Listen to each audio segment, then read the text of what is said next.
Tengamos madurez y responsabilidad por el país. Tengamos madurez y responsabilidad para manejar este tema por el Ecuador. Se trata simplemente de división de funciones, de precisión de funciones. Estamos hablando de un cuerpo de protección para las autoridades del Estado.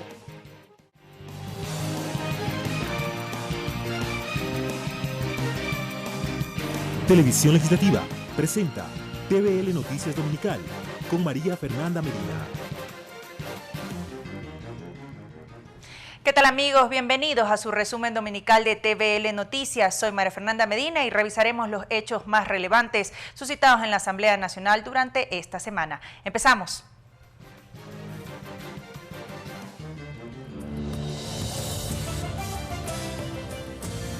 Caso Odebrecht.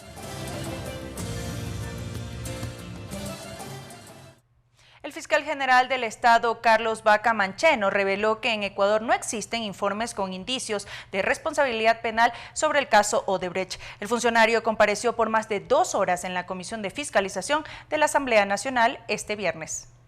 Se trata de la primera comparecencia del fiscal general del Estado, Carlos Vaca Mancheno, a la Comisión de Fiscalización. La cita se enmarca dentro de la resolución aprobada por la Asamblea Nacional que propone varias acciones para prevenir la corrupción a propósito del caso Odebrecht. Aquí, Mancheno de forma general informó sobre las acciones en marcha.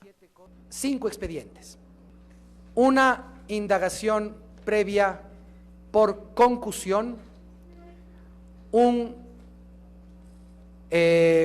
una instrucción fiscal por asociación ilícita y una indagación previa por lavado de activos. También indicó que hasta el momento no existen informes con indicios de responsabilidad penal sobre este caso. Odebrecht no es una empresa ecuatoriana, porque Odebrecht tenía operaciones en Ecuador, pero las tenía también en todos estos otros países del mundo. Y que la semana que viene viajará a Panamá para obtener nuevas pistas sobre el caso Odebrecht. No establece bajo ningún punto de vista inmunidad a ninguna persona. Luego fue el momento de las preguntas. Los asambleístas Carla Chávez y Raúl Tello consultaron sobre las causas por las que el domicilio del contralor Carlos Polit fue allanado. ¿Por qué el contralor abandonó el país días antes del allanamiento de su vivienda en Guayaquil? ¿Qué hizo la fiscalía? ¿Qué hizo el anterior fiscal? Mancheno no dio mayores detalles, pues el caso se encuentra en etapa de indagación previa. A lo que sí hizo referencia fue a la acusación que hiciera Carlos Polit sobre que las indagaciones en su contra obedecen a un informe entregado a la Fiscalía con indicios de responsabilidad contra Carlos Vaca Mancheno. Que si se inventan esos papelitos, que los presenten y que los presenten con su firma y rúbrica y que lo hagan y lo hagan bien, porque si no, después yo sabré también defender mi honor. Así, el fiscal se retiró, asegurando que asistirá a la Comisión de Fiscalización las veces que sean necesarias. Ricardo Bravo, TVL Noticias. Asambleístas del oficialismo y oposición esperan que en una próxima comparecencia del fiscal se entregue nueva información sobre el presunto delito del que se le acusa al Contralor General del Estado, Carlos Polit. Tras la comparecencia del fiscal general del Estado, Carlos Vaca Mancheno, se generaron varias reacciones en la Asamblea Nacional. Por un lado, el oficialismo considera que la limitada información expuesta es propia del proceso, pues no se puede exponer cifras y nombres que podrían entorpecer la investigación. Silvia Salgado es integrante de la Comisión de Fiscalización. En esas circunstancias, o sea, todo lo referente al Contralor está en reserva, toda la información.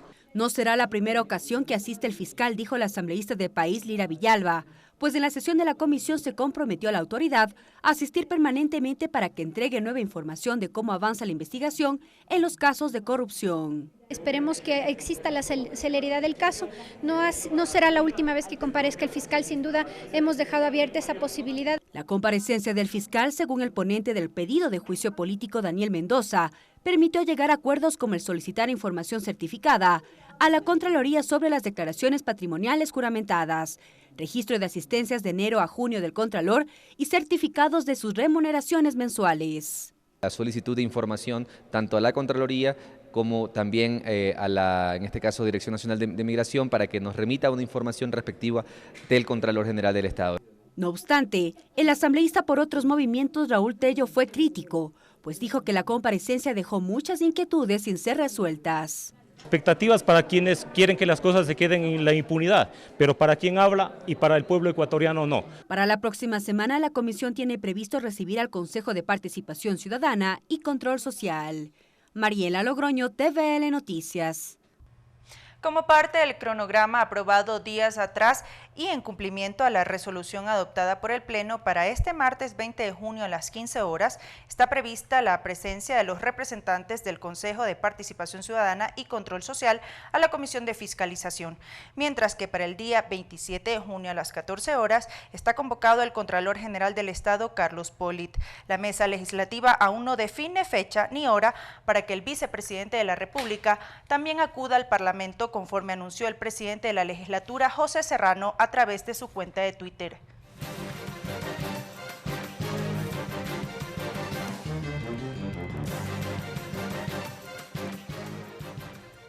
El expresidente de la República, Abdalá Bucaram, llegó a Guayaquil este jueves luego de 20 años de asilo en Panamá. Tras la prescripción de los casos en su contra, el ex jefe de Estado, que gobernó casi 6 meses entre el 10 de agosto de 1996 y el 6 de febrero de 1997, retornó al país luego que la Corte Nacional de Justicia declaró prescrito el último juicio en su contra por el caso conocido como mochila escolar.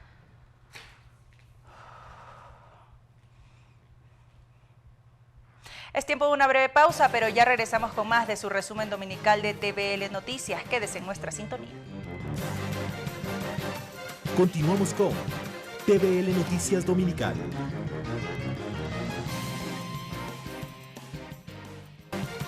Asamblea en pleno.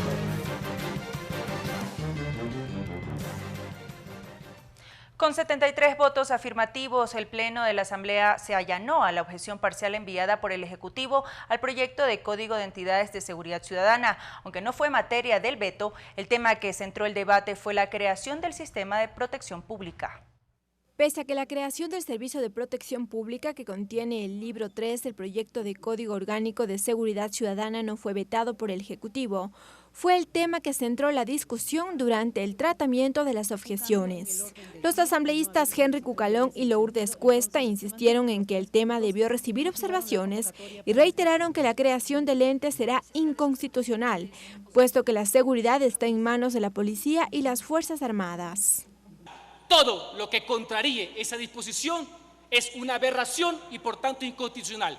Queremos crear un cuerpo civil armado que le dé la oportunidad a este o a cualquier otro gobierno que utilice las armas en contra de su pueblo. Doris Solís desvirtuó la inconstitucionalidad y explicó que con la creación del Servicio de Protección Pública se busca optimizar el personal para la protección de autoridades y no se trata de desconfianza de las instituciones. Se trata simplemente de división de funciones, de precisión de funciones. Estamos hablando de un cuerpo de protección para las autoridades del Estado. Según el oficialista Esteban Melo, en la Policía Nacional y las Fuerzas Armadas existe alto nivel de especialización.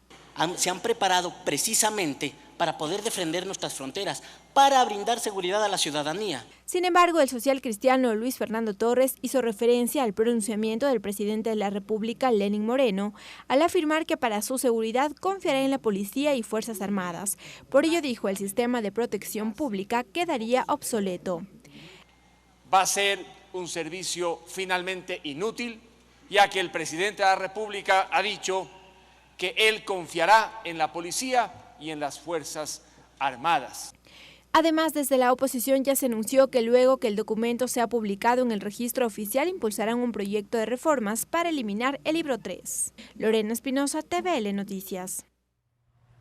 En la misma sesión, el Pleno de la Asamblea inició con el tratamiento de la objeción parcial enviada por el Ejecutivo al proyecto de Ley de Sanidad Agropecuaria. La eliminación de los requisitos para la comercialización de productos fue la arista que centró la discusión.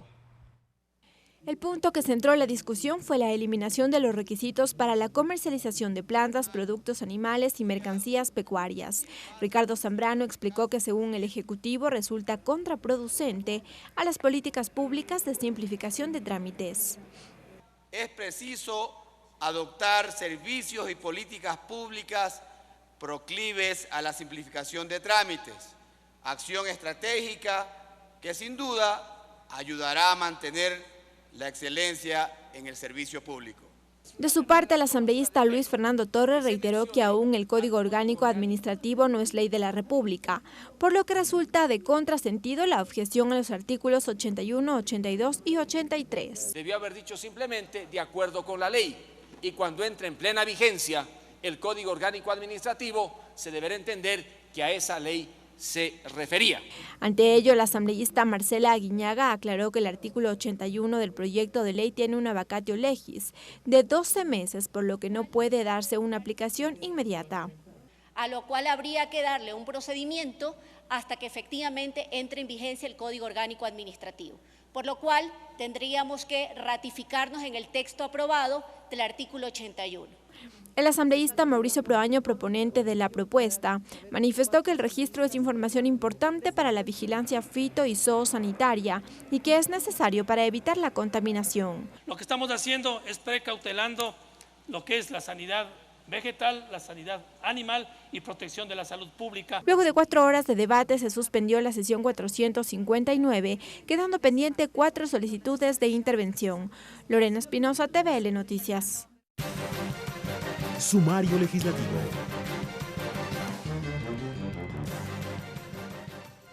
El presidente de la República, Lenín Moreno, remitió a la Asamblea Nacional la objeción total al proyecto de reformas a la Ley Orgánica de la Función Legislativa. El documento se sustenta en 3 aspectos: comparecencia e información de ministros, tratamientos de proyectos de ley que afecten derechos colectivos y temas reglamentarios.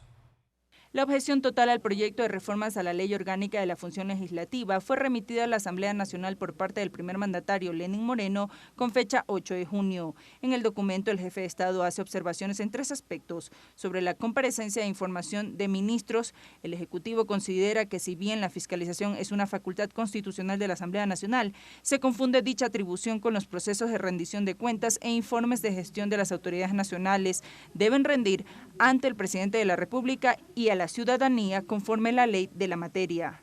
En cuanto al tratamiento de proyectos de ley que afecten derechos colectivos, según el gobierno se introduce una sección que regula la consulta prelegislativa, pero deja demasiado general los casos en los que ésta procede. Y en lo que tiene que ver con los temas reglamentarios, se introducen ítems tales como las excusas de los asambleístas, el pago de los parlamentarios principales y suplentes, asignación de curules y procedimientos internos. A juicio del Ejecutivo, dichos temas deben ser regulados por parte del Consejo de Administración Legislativa CAL y no mediante ley. Frente al veto presidencial, la expresidenta de la Comisión de Participación Ciudadana, Joana Cedeño, quien formó parte del tratamiento de dicha norma, señaló que esta situación sirve como oportunidad para hacer una revisión integral a la ley. Hoy podríamos pensar en que podríamos hacer el análisis de toda la ley en su conjunto. Se ha planteado que hay temas reglamentarios. Sí, evidentemente este tema de lo reglamentario viene desde la ley vigente, entonces habría que en esa revisión integral que hagamos definir qué es reglamentario, qué no es reglamentario y qué temas deberían reformarse. Cabe recordar que el veto total implica que la Asamblea Nacional no podrá, sino hasta después de un año, tramitar nuevamente el proyecto de reformas. María Fernanda Medina, TVL Noticias.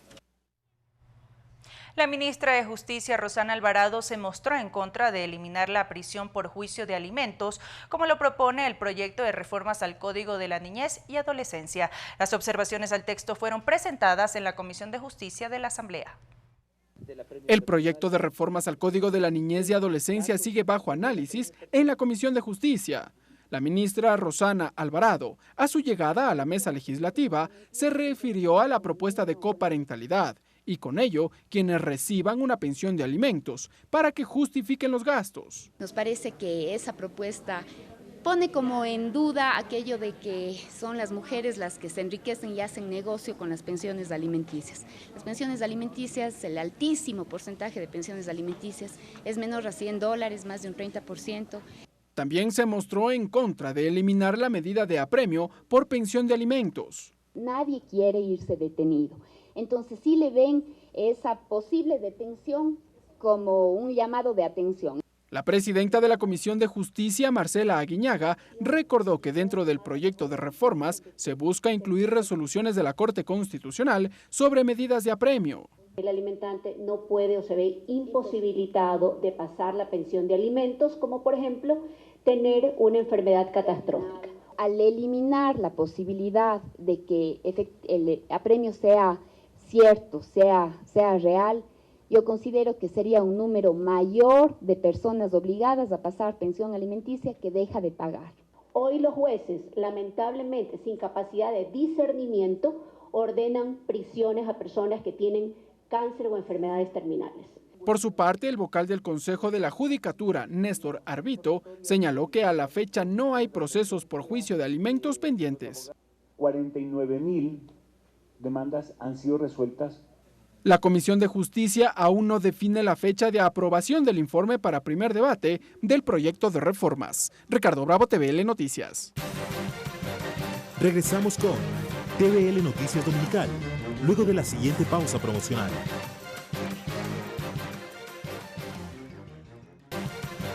Voces y opiniones.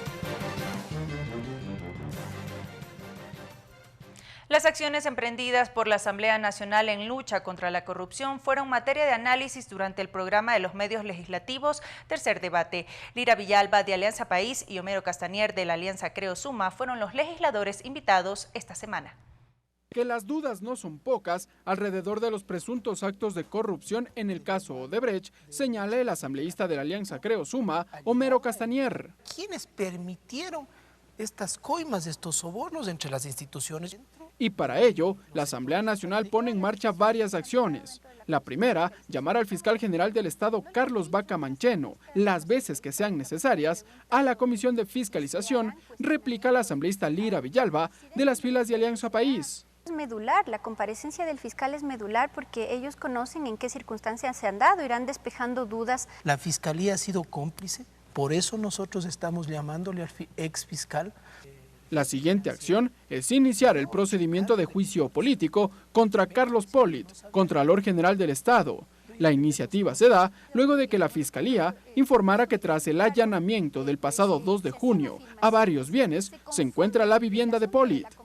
Si hallamos los fundamentos necesarios, el Pleno decidirá qué es lo correcto pues tomar como resolución. Yo pienso que él no va a venir y que va a terminar, si él no presenta las pruebas de descargo, podría ser destituido. Otra acción, llamar al Consejo de Participación Ciudadana y Control Social. Aquí surgen dudas por el accionar de esta quinta función del Estado, señala Castanier.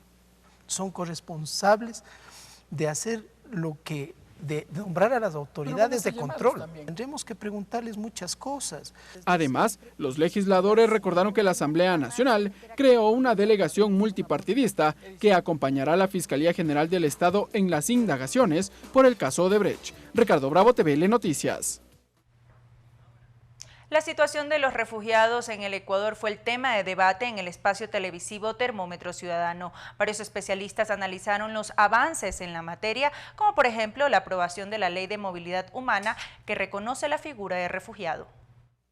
A propósito del Día Mundial de los Refugiados que se conmemora el próximo 20 de junio, el programa Termómetro Ciudadano analizó junto con varios especialistas la situación de personas en dicha situación de movilidad humana en el Ecuador.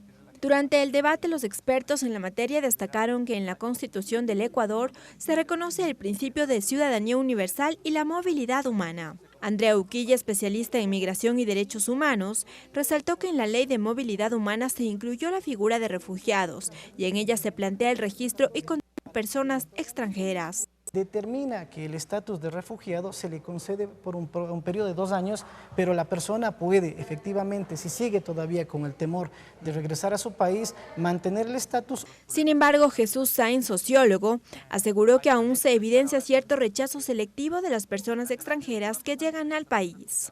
El Estado debería controlar que los empleadores no contratan inmigrantes que no tengan una situación regular, justamente para poderles pagar menos o ahorrarse la seguridad social. Por lo que acotó que se debería tomar lo mejor de cada cultura que llega a nuestro país. O sea, el Ecuador es el país que más refugiados con esa categoría tiene prácticamente todo el mundo en proporción con su población. Y es precisamente por el tema de los colombianos. Termómetro Ciudadano es un espacio pensado en la participación ciudadana sobre diversas temáticas. Es transmitido todos los jueves a las 18 horas por los medios legislativos. Lorena Espinosa, TVL Noticias. Les recordamos que usted puede seguir nuestros programas de La Franja de Opinión, Tercer Debate y Termómetro Ciudadano, los miércoles y jueves de 18 a 19 horas por la señal de los medios legislativos. La esencia de la ley.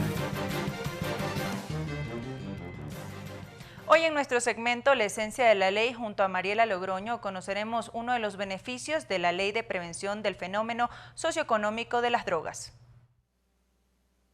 Fue aprobada por la Asamblea Nacional en el 2015. Se trata de la Ley de Prevención del Fenómeno Socioeconómico de las Drogas, regulación y control de las sustancias sujetas a fiscalización.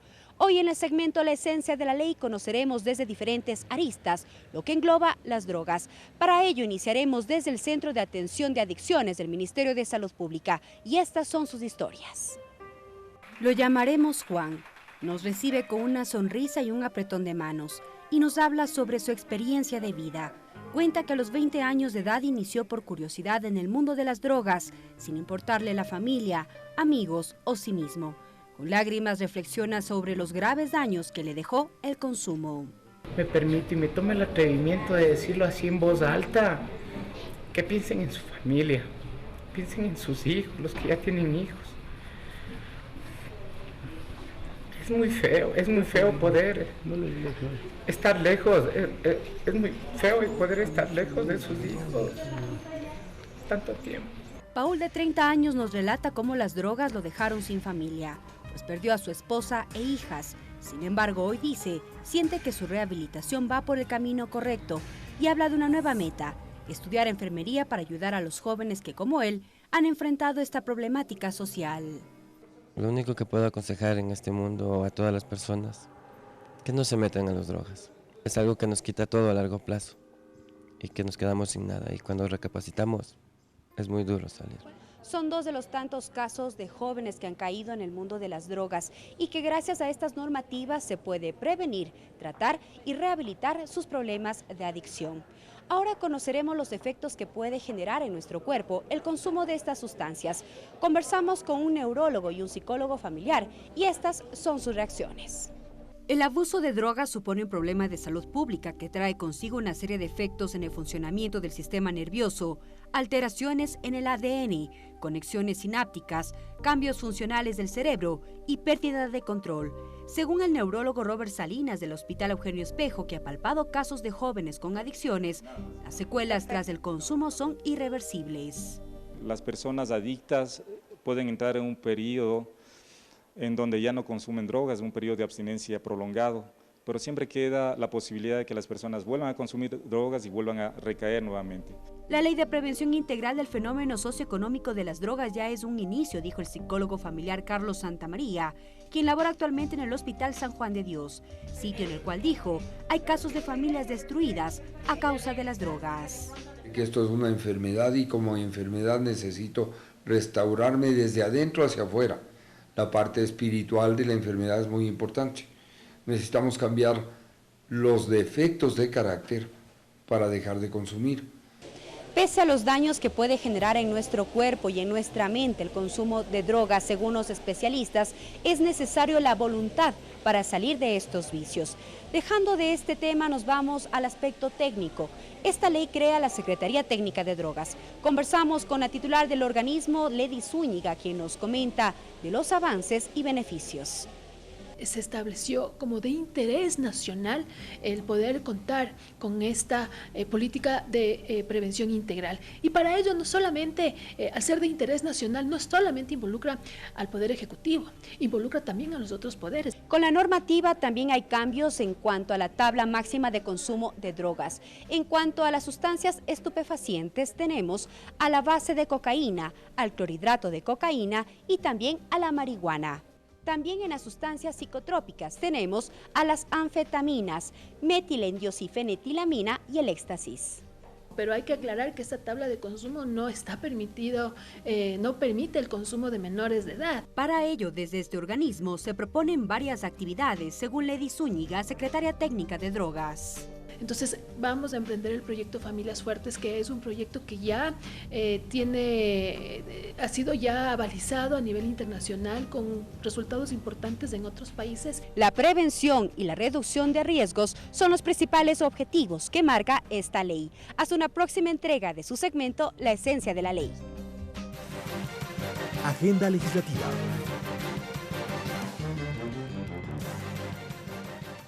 Y ahora revisamos las actividades previstas en la agenda legislativa para la próxima semana. Este lunes 19 de junio, a partir de las 10:30, se llevará a cabo la rueda de prensa del asambleísta Yanine Cruz, donde expresarán el tema Respuesta al vicepresidente Jorge Gras. La rueda de prensa se llevará a cabo en la sala de prensa del Palacio Legislativo. Este mismo lunes, a partir de las 15 horas, la Comisión de Derechos Colectivos recibe al señor Sacha Rosero, al doctor Marcelo Bonilla, decano del Centro de Derechos y Justicia del Instituto de Altos Estudios Nacionales, IAEN, Marcelo Bonilla, y a la doctora Flor Canche, PH en Lingüística, quienes realizarán una exposición al proyecto de ley orgánica de los derechos lingüísticos de pueblos y nacionalidades. Y de esta manera hemos llegado al final de su resumen dominical de TVL Noticias. Gracias por habernos acompañado. Hasta una próxima emisión. Televisión Legislativa presentó TVL Noticias Dominical.